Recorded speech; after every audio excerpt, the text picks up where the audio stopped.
E este é o terceiro vídeo aqui da série de exercícios resolvidos. No primeiro, nós analisamos a convecção forçada sobre uma barra horizontal, transversal ao escoamento. O segundo vídeo foi analisado o resfriamento de uma esfera, então esse foi um problema, inclusive, transiente. E no vídeo de hoje, nós vamos analisar a convecção forçada em um banco de tubos transversais. Esse problema é interessante porque ele envolve diferentes geometrias, diferentes topologias do escoamento em função do arranjo aqui dos tubos.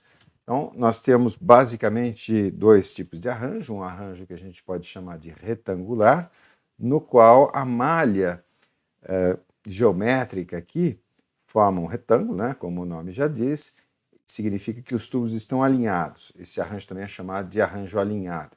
E o que acontece, como vocês estão vendo ali, é a formação de vórtices, aqueles vórtices da esteira de von Karman. E esses vórtices, vou até apagar aqui para mostrar melhor, né? Esses vórtices eles interagem na medida em que eles vão passando, né, de uma camada de dutos para outra. O outro tipo de arranjo é o arranjo staggered, que seria esconso ou meio que irregular, né? E nesse caso aqui, o escoamento é um pouco mais não tem, né? Não costuma ter aquela esteira de vórtice ali, é um pouco mais regular, apesar dos tubos estarem de uma maneira menos regular, arranjados de uma maneira menos regular, do ponto de vista geométrico, não do ponto de vista do escoamento. Vamos ler o enunciado e aí eu explico melhor os detalhes. Então, aqui é o exercício 770 do nosso livro-texto. Vamos lá. Ar deve ser resfriado numa unidade evaporadora, passando por um banco de tubos de 0,8 centímetros de diâmetro e 40 centímetros de comprimento, contendo refrigerante a menos 20 graus Celsius.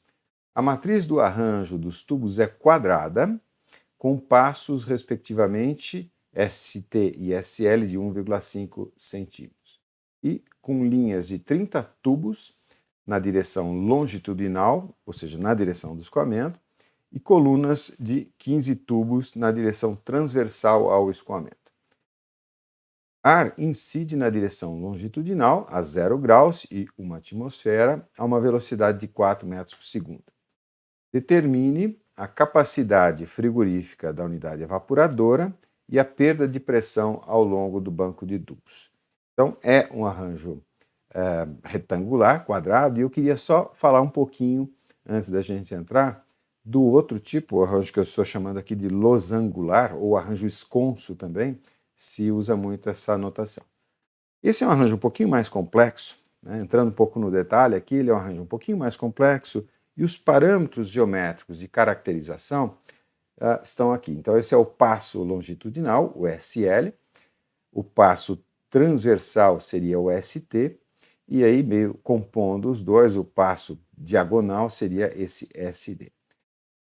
Consequentemente, né, isso influi no escoamento em termos das áreas de passagem do escoamento. Acompanhe aqui nesse cantinho, eu vou explicar para vocês. Então, o escoamento está chegando aqui. Quando ele incide nessa primeira camada de tubos, ele tem que acelerar nessa região de passagem aqui.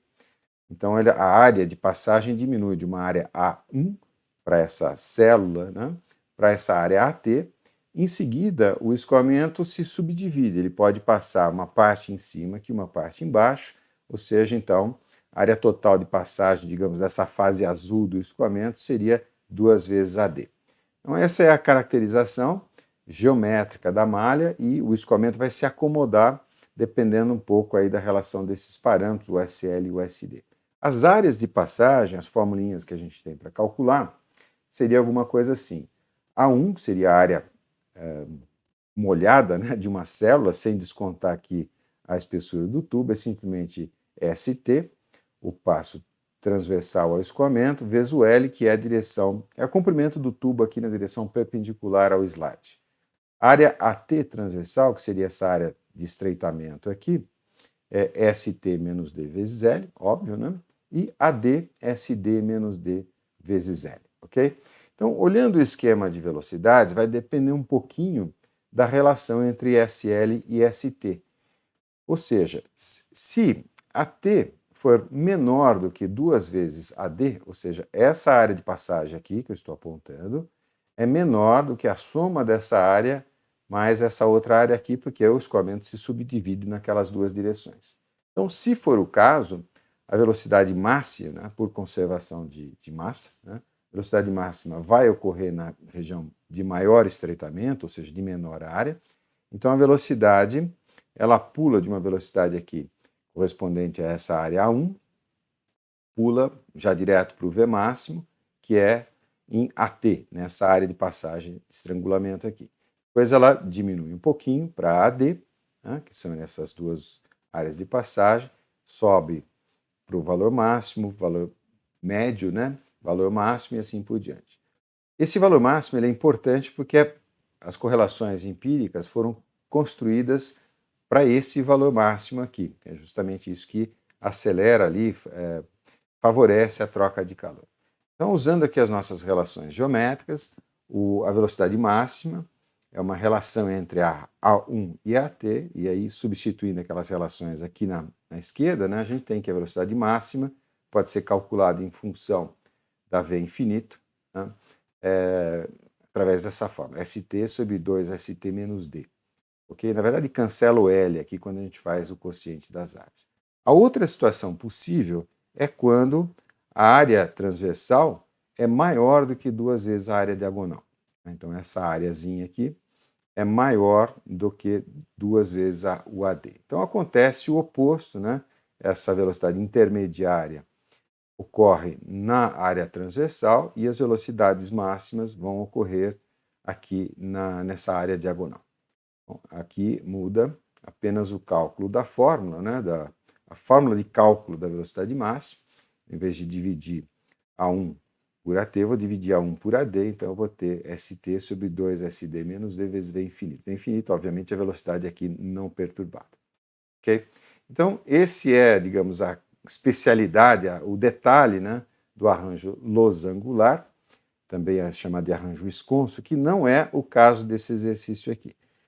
Eu quis só, então, gastar um minutinho para explicar essa parte aqui da teoria para vocês. Mas vamos, então, ver, né, o que acontece no nosso problema em particular. Então, é um arranjo em malha retangular, quadrada, na verdade, né, o SL é igual ao ST.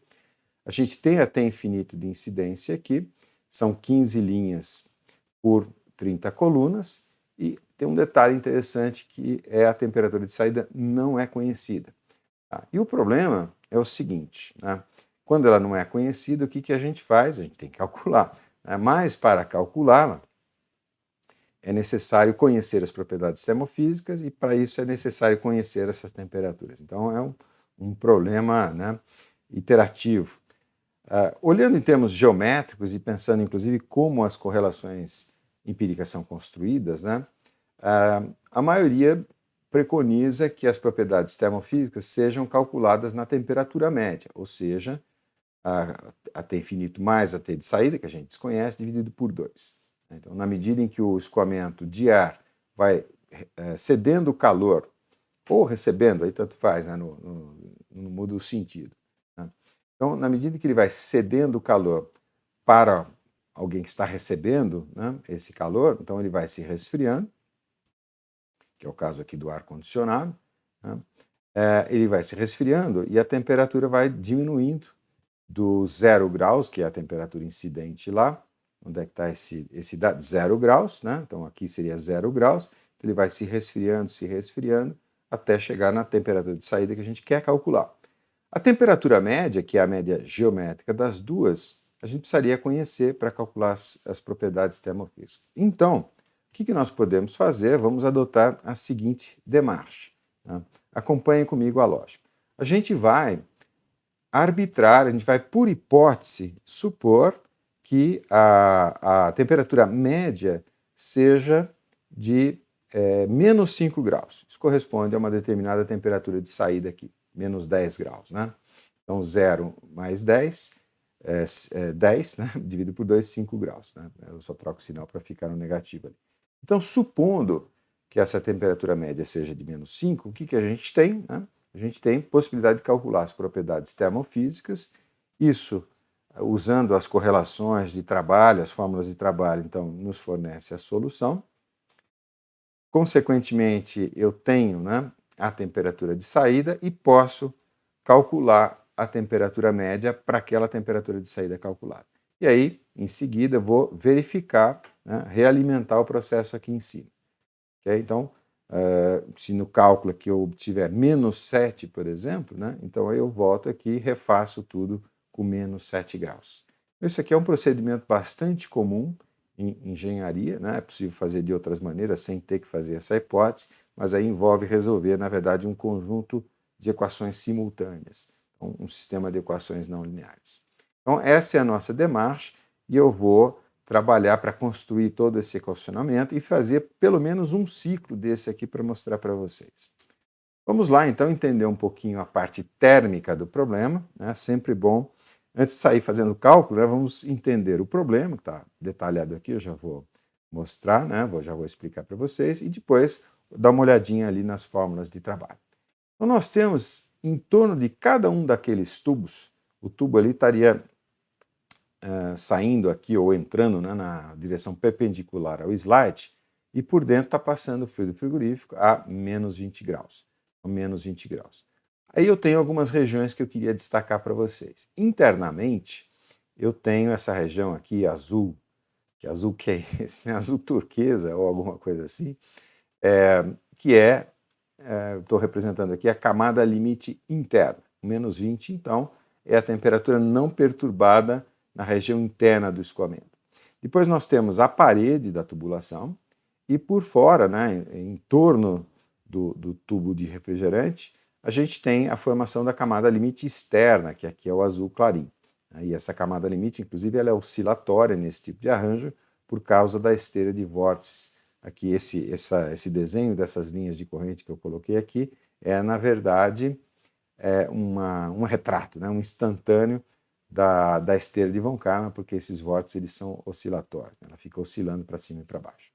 Então, no caso, a gente poderia, né, nessa circunstância aqui, identificar 3 resistências térmicas ligando as duas temperaturas. Pensem sempre nas temperaturas. A interna, que é -20, isso a gente já sabe, e para aquele tubo em particular, a temperatura do ar que está chegando aqui. Se for o primeiro tubo ali da fileira de tubos, então é o 0 graus, e se for o segundo, é alguma outra temperatura, não importa muito. Tá? Mas então, ligando essa temperatura do ar a outra temperatura, que é o -20, a gente identifica 3 resistências térmicas, obviamente de convecção externa, de condução na parede da tubulação e de convecção interna. No caso aqui, o enunciado não diz nada, mas então o que a gente pode fazer é desprezar todas elas. Desprezar essa resistência e essa resistência. Eu só estou, digamos, esticando a massa aqui do exercício para poder explicar mais coisas para vocês. Então, se eu estou podendo fazer essa suposição, ou seja, que todas as resistências térmicas são nulas, né? Significa o seguinte, que a temperatura do ar na superfície, no contato aqui com o tubo, não o ar que está chegando aqui, mas no contato, ela é igual a -20 graus. Instantaneamente, ela chega a -20 graus. Então, se esse aqui é o terceiro tubo ali, né, na terceira coluna de tubos, essa temperatura já caiu um pouco do 0 graus ali. Então, digamos que ela esteja chegando aqui a -2 graus. Tá? Então, o ar incidente é -2, mas no contato ali, na camada limite, imediatamente já se iguala a -20, porque nós desprezamos as resistências térmicas.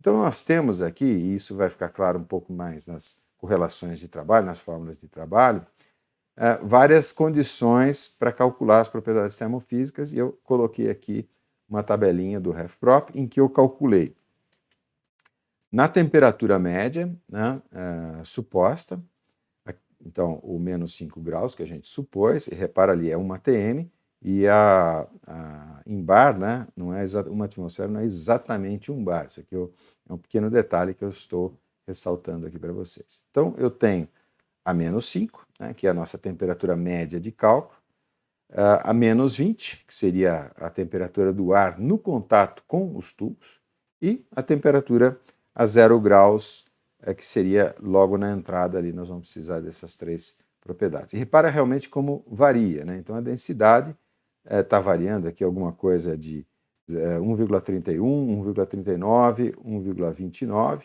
O CP até que varia pouco, né? Mas a condutibilidade térmica e principalmente aqui a viscosidade varia de maneira um pouco mais significativa. Se fossem altas temperaturas, a variação era até maior, por causa justamente, né, da densidade que seria bem menor. Vamos em frente aqui e olhar agora, de novo, antes de sair fazendo o cálculo, vamos olhar um pouquinho as nossas equações de trabalho para entender um pouco o que a gente vai precisar. Então está aqui a nossa malha no detalhe, né, o que é o ST, o SL, o AT, que é igual ao AL, né, pelo enunciado, a velocidade, a fórmula do cálculo da velocidade máxima. Isso aqui é puramente geométrico e balanço de massa, ok? E o Reynolds. Tá? O Reynolds é calculado a partir da velocidade máxima, usando a velocidade máxima como velocidade, e isso por causa das correlações empíricas. Né? Isso é preconizado por quem desenvolver a correlação empírica. No caso aqui, a gente tem, e principalmente quando eu tenho grandes variações de temperatura, como é o caso aqui, correlações, vamos chamar assim, quase Riemann. Na aula teórica que eu dei esse assunto aqui para vocês, eu chamei essa forma aqui de gerar o nosso problema de equação Riemann, a nossa equação de trabalho, e aqui tem um termo que é para correção das propriedades termofísicas devido ao contato ali, devido às temperaturas serem muito diferentes no contato. É a primeira fórmula de trabalho, a segunda fórmula de trabalho, ela vai corrigir o número de Nusselt, dado pela fórmula Riemann, né, em função aqui do número de tubos. Okay? Então, isso daqui tem a ver com as correlações para bancos de tubos, que é o próximo slide, e eu tenho algumas outras fórmulas que eu vou usar nesse exercício e que foram deduzidas, na verdade, em outras aulas aqui teóricas. Então, em específico, essas formulinhas aqui, depois eu vou entrar no detalhe delas, né, que é a transferência de calor num sistema, por exemplo, contracorrente ou correntes cruzadas. Isso aqui, como eu disse, foi dito nessas aulas aqui, TC2 e TC3 do nosso programa. Okay?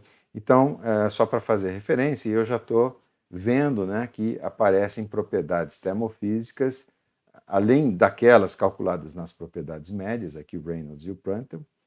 Esse índice S aqui significa que é para calcular na temperatura da superfície, que é justamente o menos 20 graus, e é por isso que no slide anterior eu comentei aquele detalhe sobre desprezar todas as resistências térmicas. Vamos em frente, né, olhando aqui então as correlações que a gente tem no nosso livro-texto. Então, olha aqui, né, as correlações para o arranjo alinhado, para diferentes faixas de número de Reynolds. Então, de 0 a 100, eu tenho um tipo de correlação, de 100 a 1000, né, um outro tipo. Na verdade, muda ali os parâmetros, ok? E aqui, nós não vamos usar essa daqui, porque é para o arranjo esconso, né, ou arranjo losangular. Então, eu sempre digo, vale a pena repetir, tão importante quanto as correlações são as condições de uso, em termos do número de Reynolds, pode ter alguma outra coisa explicada aqui nessas tabelas, se for o caso, e a questão das propriedades. Então, olha lá, todas as propriedades, exceto o PRS, o Prandtl na superfície, devem ser avaliadas na média aritmética das temperaturas de entrada e saída, tá, dos fluidos. PRS, como eu havia dito, né, é calculado na TS. TS é a temperatura da superfície aqui. Né? Ficou meio pesadão aqui, parece que é a esfera inteira, mas é só no entorno da esfera, só na superfície. Também aqui, essa correlação, ela foi feita para uma quantidade de tubos maior que 16, quando for o caso, né? Quer dizer, quando não for o caso, a gente tem um fator de correção F, que é a função do número de tubos na direção longitudinal. Então, para um tubo, para dois, para três e assim sucessivamente. Mas simplesmente a gente calcula o número de Nusselt aqui, usando, por exemplo, acho que essa daqui é que nós vamos usar, o número de Reynolds vai dar uns 5.000, se eu não me engano. Então, nós vamos usar essa fórmula aqui, supostamente, né? Porém, são 15 dutos só, né? 15 tubos no segundo enunciado. Então, a gente vai ter que corrigir isso e nós vamos trabalhar com esse número de Nusselt corrigido aqui. Ok? Então, esse é o nosso plano de voo. Agora eu vou trabalhar um pouquinho para gerar todas essas equações e resultados, né? E obter ali os valores que são pedidos. Uma coisa, um plus a mais, como a gente diz aqui, que eu queria mostrar para vocês, é o cálculo da perda de carga. né? Então é uma outra formulinha que a gente tem. Isso aqui é para dimensionar, no caso do ar-condicionado, para dimensionar a potência do ventilador, né? Então é preciso calcular a perda de carga através do banco de tubos. Essa perda de carga vezes a vazão volumétrica é a potência do ventilador, você pode dimensionar assim. Então, o que a gente tem, a equação de Darcy, está mostrada aqui, para o fator de atrito F aqui. O fator de atrito está mostrado aqui assim, em função do Reynolds. Então, isso aqui é tipo um diagrama de Moody adaptado para um banco de tubos. E no caso aqui eu já peguei o diagrama específico para malha retangular, para diferentes parâmetros PL aqui. Depende um pouco, né, de como você está o seu arranjo de tubos. Então, essas são as nossas equações de trabalho. Não é pedido no enunciado, mas eu vou calcular porque eu queria mostrar para vocês a questão da potência. Vamos em frente, né? Agora sim, fazer alguns cálculos preliminares. Aqui está a malha, com alguns dados. Se você tiver alguma dúvida, né, para o vídeo, dá uma olhadinha aqui nos dados numéricos, porque eu vou fazer as substituições e alguns cálculos. Primeiramente, a velocidade máxima, uma das nossas formas de trabalho, né, a velocidade máxima em função da velocidade infinito, ST sobre ST menos D. Substituindo os valores numéricos que eu tenho, então V máxima é igual, o ST é 15 centímetros, ou 1,5 centímetros, né, 1,5 vezes 10 a menos 2, que é essa distância aqui. É a distância transversal, é que elas são iguais, né? Distância transversal dividido, então, por 0,015 menos 0,08, isso não está no desenho aqui, mas é o diâmetro do tubo. A V infinito eu esqueci de substituir aqui, mas então o resultado final, 8,571 metros. Coloquei com 3 casas aqui para vocês depois conferirem as contas. O cálculo do número de Reynolds, então vamos lá, Reynolds, ρ V máximo D sobre μ. Aqui o D não precisa ser o diâmetro hidráulico, porque, né, aliás, se fosse, ia ser o próprio diâmetro, que é a seção circular. Mas então acompanhe comigo, eu estou usando isso tudo em propriedades termofísicas calculadas na temperatura média, hipoteticamente, de 5 graus, né?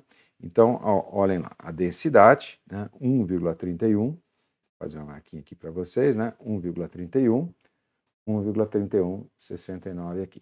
Depois, a velocidade que a gente acabou de calcular, então, essa velocidade entra aqui, e o diâmetro, né, de 0,008 metros aqui, né? Esqueci de comentar que tudo isso eu costumo colocar sempre em unidades do SI. Então, vale o comentário com relação aqui à viscosidade, que é o parâmetro μ.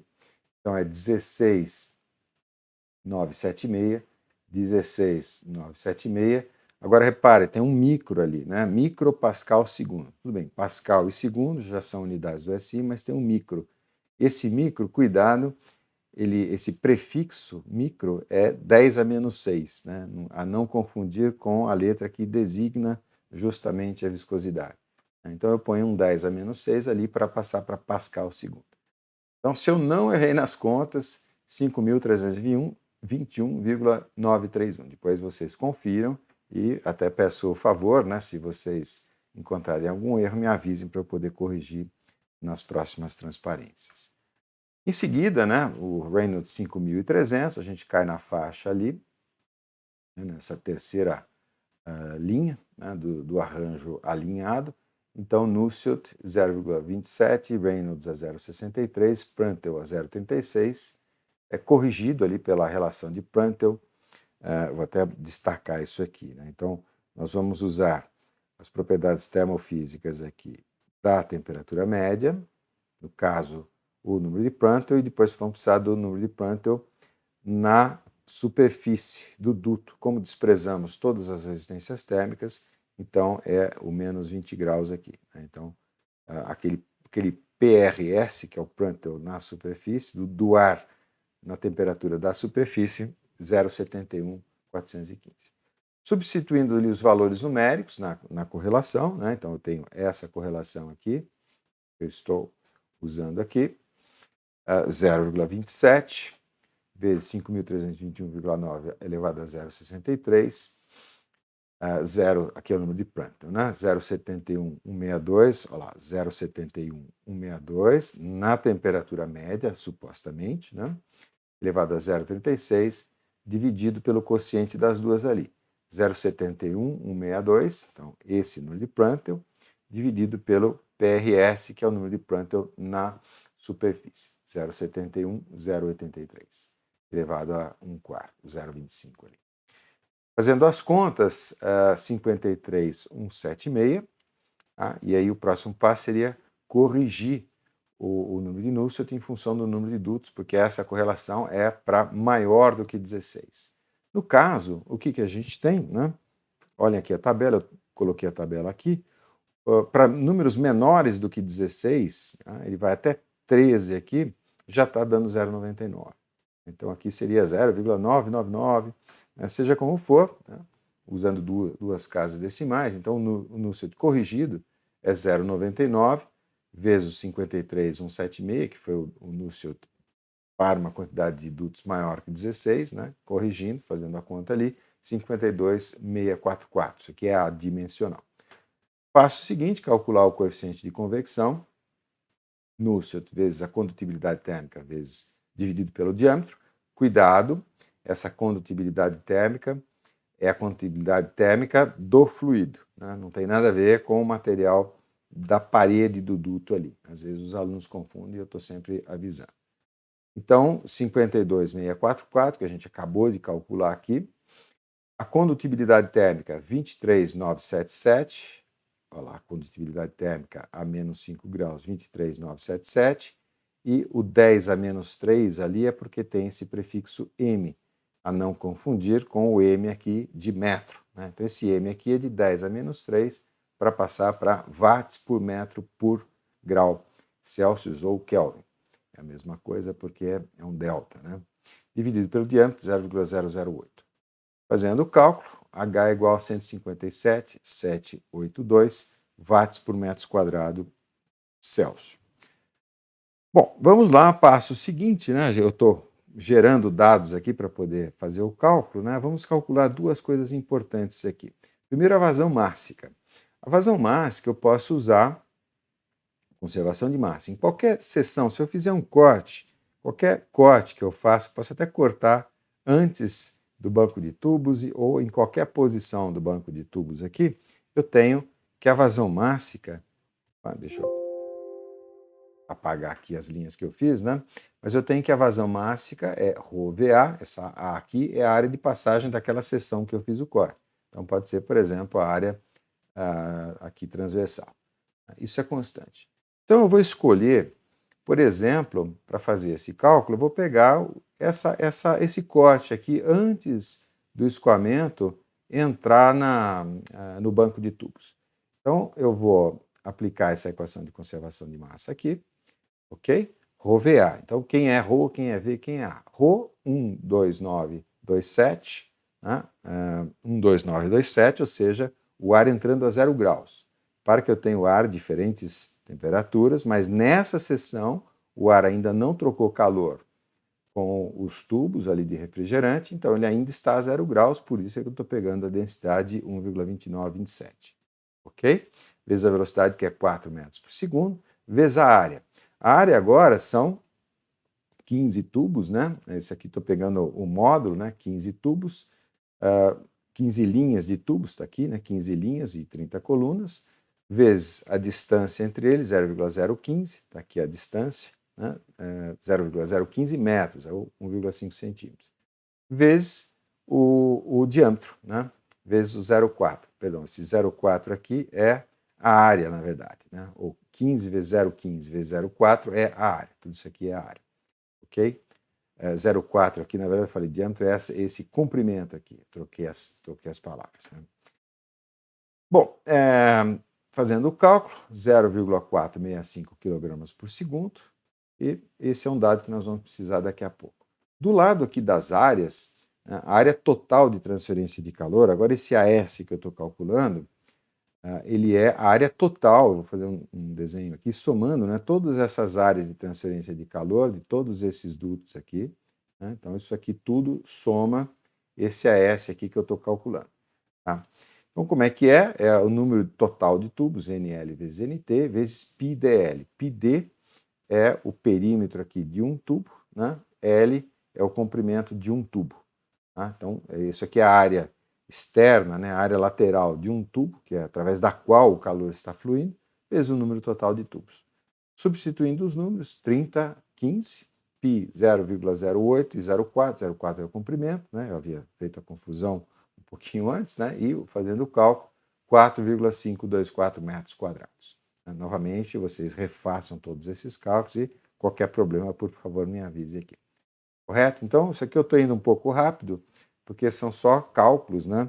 E a gente já vai aplicá-los aqui no nosso equacionamento. Agora sim, um pouquinho de conceito, né, nesse exercício, isso ligando com aulas passadas.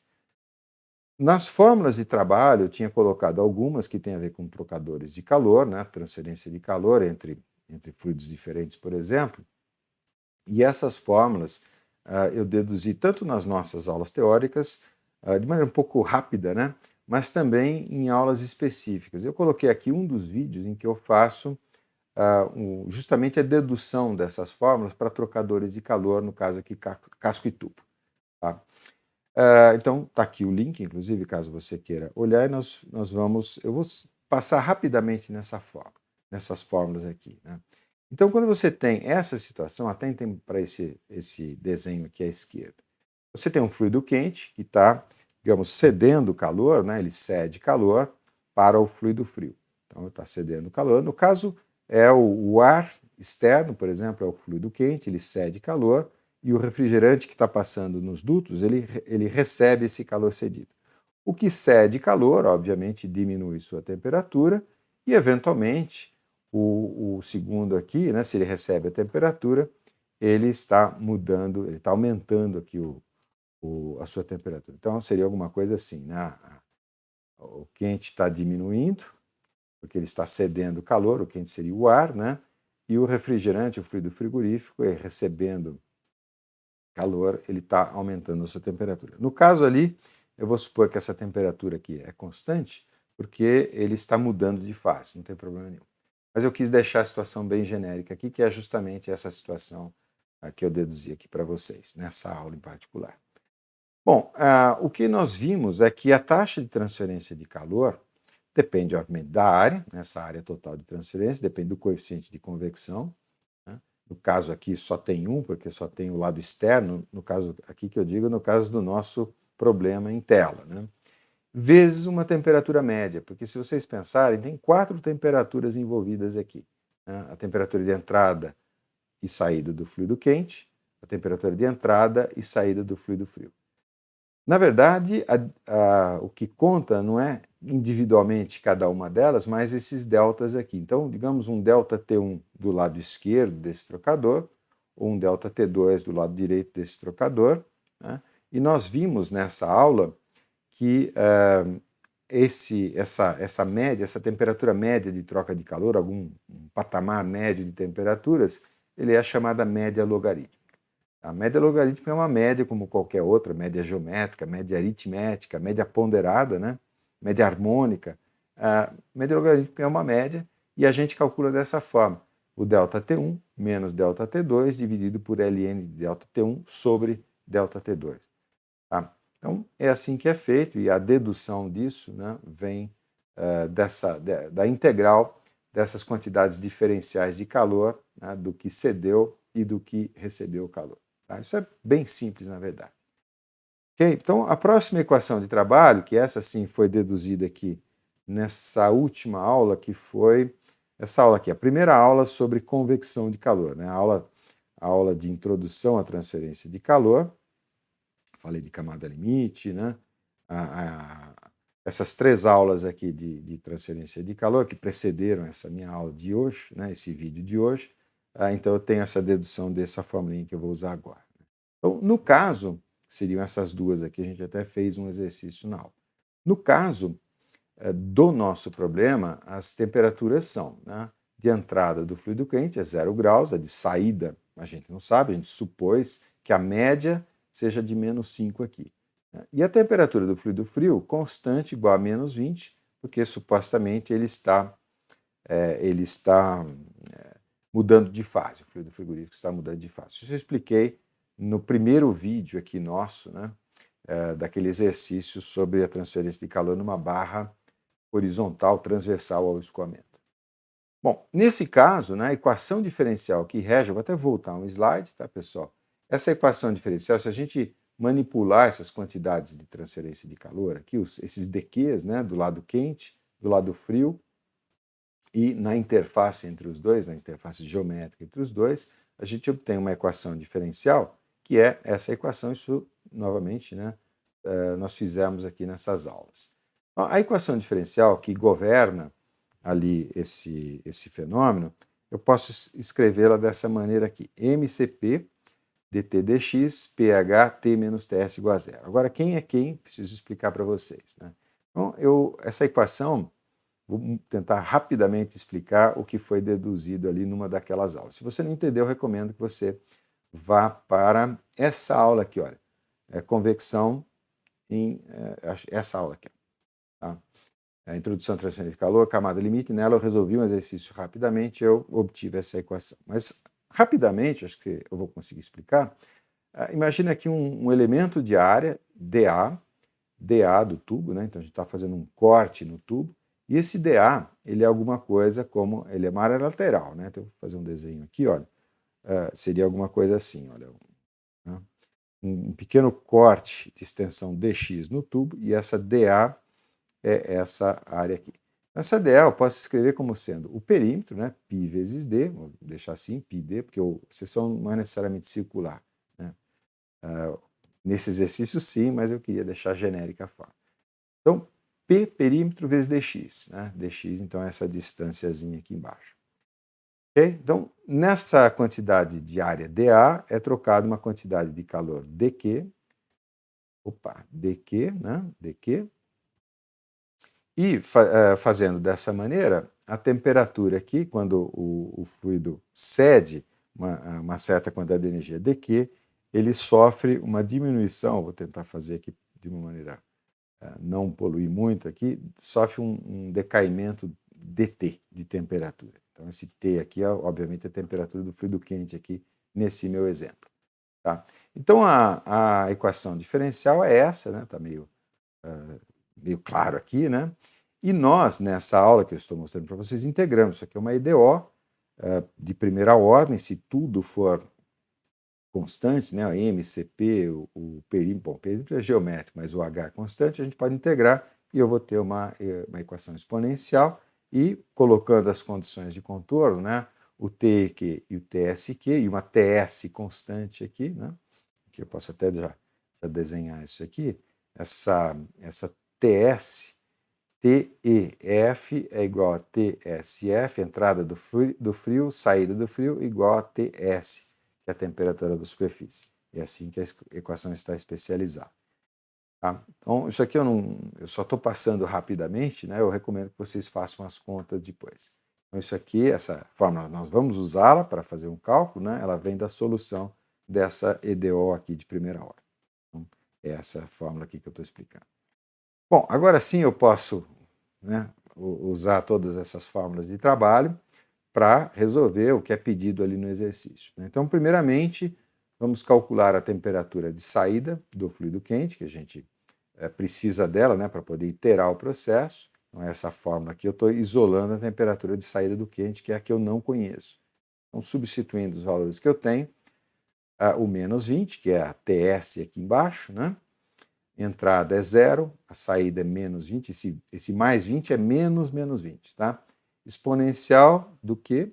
Do H, que nós calculamos 2 slides atrás, 157,782, vezes a área total de transferência de calor, lá o 15 vezes 30 tubos, 4,524 metros quadrados, a vazão máxima, que havíamos calculado também, 0,4651 kg por segundo, vezes o CP. O CP aqui é o CP, obviamente, na temperatura média. Né? Nós estamos calculando tudo isso nessa temperatura média aqui de menos 5 graus nesse primeiro ciclo de solução. Né?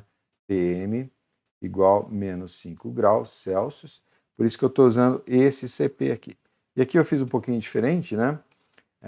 Eu vou até, acho que vale a pena apagar, porque eu desenhei bem em cima da unidade, tá vendo? Aqui, ali está em kilojoules, esse K aqui, não confunda com o K de Kelvin, aqui é maiúsculo, inclusive tem uma diferença, né? Mas esse K é o 10 a terceira. Em vez de colocar um 10 a terceira ali, simplesmente multipliquei por 1000, o 1,0056 multipliquei por 1000, então 1005,6. Fazendo o cálculo, menos 15,658, e calculando a temperatura média logarítmica, agora sim, a gente tem as 4 temperaturas, né? 0, menos 15,658 seria essa temperatura aqui, e o menos 20 aqui embaixo. Então, calculando a temperatura média logarítmica, é 0 menos menos 20, tá? Esse primeiro parênteses aqui, menos o outro delta, né? O menos 15,658, que é essa temperatura aqui, menos menos 20, então dá mais 20, dividido ali pelo quociente dos dois parênteses. Então, fazendo o cálculo, 10,251. Cuidado que alguém pode estranhar o sinal positivo, mas a gente está falando em termos de deltas, né? Então é só a diferença dessa base aqui para essa curva vermelha, digamos. Ok? Vamos em frente aqui, né, e usar essa expressão, né, essa temperatura média logarítmica, para calcular o calor total trocado. Então, a fórmula que eu vou usar é HAS vezes ΔTLN, que calculamos no slide anterior. Então, H 157.908 watts por metros quadrados, graus Celsius. A área 4,524 metros quadrados e a temperatura média logarítmica 10,251 graus Celsius. Então, a gente tem um cálculo aqui de 7.323 watts. E aí, um plus a mais aqui. Converter isso para uma unidade. O enunciado diz que é um ar-condicionado, né? E aqui no Brasil a gente usa muito essa unidade. O pessoal fala BTU, né? Mas na verdade é que é BTU por hora. Tá? Cuidado, é muito comum achar só BTU, mesmo em comerciais e tal, a gente acha isso. Então, fazendo a conversão watts para BTU por hora, esse 7.000 dá um ar-condicionado de alguma coisa como 24.000, quase 25.000 BTU. Eu mesmo falei BTU e não falei BTU por hora, né? Tamanho é o jargão, aí, tamanho é o hábito, mas é BTU por hora. Quanto é que é um ar-condicionado desse tamanho aqui? Então, eu tive a curiosidade, entrei ali no caso aqui do Mercado Livre, né? Coloquei ar-condicionado, acima de 24.000, então apareceu aqui alguns, né? 27.000, 24.000, 27.000, então alguma coisa, tá vendo os preços aqui?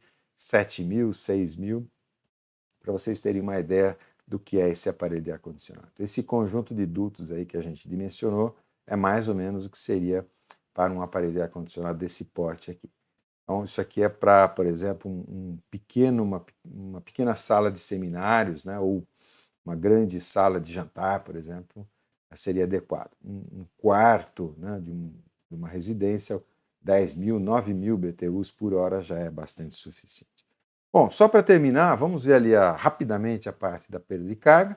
Tá? Então, recuperando a fórmula de cálculo, a gente vai usar a equação de Darcy para calcular o ΔP, e obviamente vezes o número de tubos na direção longitudinal. O que a gente precisa calcular é o fator de atrito, usando ali o equivalente do diagrama de Moody, do cálculo do fator de atrito, isso aqui é obviamente experimental, né? Então, preciso de duas coisas, do Reynolds, 5.244, eu tentei colocar da melhor maneira possível aqui em escala, então alguma coisa nessa posição, aqui seria o 5.000, né? 1 vezes 10 à terceira, 2 vezes 10 à terceira, 5 vezes 10 à terceira e um pouquinho. Okay? E o outro parâmetro importante é o PL aqui. Né? Então, o PL é SL sobre D, aqui está a malha definida, né? SL sobre D. Os números, então, 1,5 centímetros dividido por 0,8, fazendo a conta, 1,85. Nós temos aqui um PL de 2 e um PL de 1,5. Tem alguma coisa entre um e outro aqui. Eu chutei um valor aqui, então isso nos dá um fator de atrito de 0,3. Okay? Então, levando esse 0,3 na fórmula aqui, a gente tem 30 tubos, são 30 tubos na direção horizontal, vezes o fator de atrito, vezes o ρ, 13169, dividido por 2, vezes a velocidade ao quadrado. Aqui a velocidade, obviamente, estou usando a velocidade máxima, 8,571 ao quadrado, velocidade máxima aqui. Isso aqui dá 435,1 pascais, né? Isso aqui é uma perda de pressão muito baixa, tá? E aí eu não fiz o cálculo, mas eu vou deixar como sugestão vocês pegarem a vazão volumétrica, tá? De todo o ar que está entrando aqui, né? E multiplicar por essa pressão, vocês vão ter a potência em watts, que é a potência para dimensionar o ventilador. Tá? Você vai multiplicar por um coeficiente de segurança, tá? E aí, né, essa vazão volumétrica vezes essa pressão vezes um fator de segurança, aí você tem a potência do ventilador. Depois vocês falam para mim o resultado que vai dar, né? Eu acho que vocês vão ter uma surpresa. Vamos em frente aqui, a última observação que eu queria fazer é aquela questão do ciclo iterativo de solução. A gente havia suposto que a temperatura média, lembra, era de menos 5 graus. Então, fazendo a conta agora, a gente calculou a temperatura de saída em menos 15,658, então a média é de menos 7,8. Então, isso significa que é diferente do menos 5, e aí a ideia é que vocês iterem esse cálculo, né? Isso normalmente se faz. É possível resolver de outra maneira sem ter que fazer essa iteração, mas aí você vai cair num sistema de equações não lineares e tudo bem, dá para resolver também. Certo? Eu também não vou fazer isso para não ficar enfadonho aqui, porque agora é só repetir todos os cálculos. Recomendo que vocês façam, né, e depois me digam aqui quanto que vocês acharam. Porque assim, eu estou meio que provocando um pouquinho, porque é interessante observar se os resultados da pressão e, bom, da potência e da quantidade total de transferência de calor, né, aqueles 7.000 e poucos watts, se isso vai mudar muito em termos ali da temperatura não ser igual a menos 5 graus. Tá? Bom, esse era o último slide. Eu só tenho uma coisinha a falar, que é o assunto do próximo exercício resolvido. A gente vai ver um problema de convecção forçada, agora sim, interna, né, num duto de seção retangular. Então, isso vai nos obrigar a trabalhar com diâmetros hidráulicos e não tem grandes problemas aqui, ok? Então, eu vejo vocês aí no próximo vídeo. Até mais.